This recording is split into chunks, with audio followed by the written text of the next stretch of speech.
திமுக கூட்டணி இன்றைக்கு ஸ்ட்ராங்கா போயிட்டு இருக்கு. அவங்க வந்து ஒரு கட்டுக்கோப்பாக இருக்கிறார்கள். ஒரு சில சலசலப்புகள் காங்கிரஸ் மத்தியில இருந்தாலும் காங்கிரசுடைய மேலிடம் திமுகவோடு கூட்டணியில் செல்வதை உறுதிப்படுத்தி இருக்கிறது. அந்த கூட்டணியில எந்த சலசலப்பு இருப்பதாக எனக்கு தெரியவில்லை. ஒரு சில பேர் தங்கள் ஆசைகளை வெளிப்படுத்தி தாவகவுடன் போவதற்கு விரும்புகிறார்கள். ஒருவேளை அவர்கள் எல்லாம் தாவக பக்கம் சென்றாலும் செல்லலாம். ஏன்னா ஒரு பெர்செப்ஷன் கிரியேட் பண்றாங்கல்ல. விஜய் வந்து இந்த கூட்டணியில 22% வாக்குகளை வாங்குவார் என்று பாண்டேயும் தினமலரும் கணித்திருக்கிறது என்று சொன்னால், எங்க இருந்து எங்க கொண்டு போய் சேர்த்திருக்காங்க விஜய்ன்னு பாருங்க. விஜய் வந்து இவ்வளவு ஒரு அடிமட்டமாக விஜயை வந்து அண்டர் எஸ்டிமேட் பண்ணி 22% தான் வாங்குவார் என்று சொன்னால் விஜயை கேவலப்படுத்துவதாக ஆகாதா? ஏற்கனவே அவங்க வந்து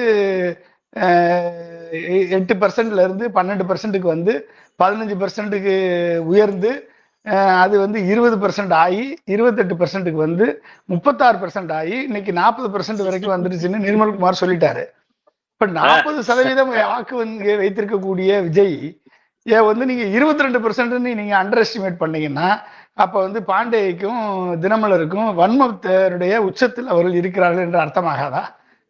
நீங்க எப்படி சார்? நீங்க வந்து காங்கிரஸே வந்து இன்றைக்கு வந்து காங்கிரஸ்ல இருக்கக்கூடிய ஒரு சில இந்த மாணிக் தாக்கூர் அண்டு பிரவீன் சக்கரவர்த்தி அப்புறம் வந்து யாரு கரூர் ஜோதிமணி போன்றவர்கள் எல்லாம் வந்து வந்து கேசி வேணுகோபாலுடைய ஆலோசனையின் பேரில் விஜயோட சேர்ந்தால் தமிழ்நாட்டில் 75 சீட்டு கிடைக்கும். கேரளத்தில் ஜெயிக்கலாம், கர்நாடகாவில் ஜெயிக்கலாம், ஆந்திராவில் ஜெயிக்கலாம், மலேசியாவில் ஜெயிக்கலாம், அமெரிக்காவில் ஜெயிக்கலாம், லண்டனில் ஜெயிக்கலாம் என்றெல்லாம் வந்து விஜயோட சேர்ந்தா இத்தனை பாசிபிலிட்டி இருக்கு என்று ராகுல் காந்திட்ட சொல்லியிருக்காங்க. ஸோ மலேசியாவிலையும் அமெரிக்காவிலையும் லண்டன்லையும் விஜயோட சேர்ந்தா ஜெயிப்பதற்கான பாசிபிலிட்டி எல்லாம் இருக்கும் பொழுது 50% வாக்கு வங்கி வைத்திருக்கக்கூடிய விஜய் 75 சீட்டு கொடுத்து 75 வின் பண்ணக்கூடிய பாசிபிலிட்டி இருக்கக்கூடிய விஜயை போய் 22% தான் வாங்குவாங்கன்னு சொல்லி பாண்டேயும் தினமலரும் சொன்னா என்ன சார் அர்த்தம்?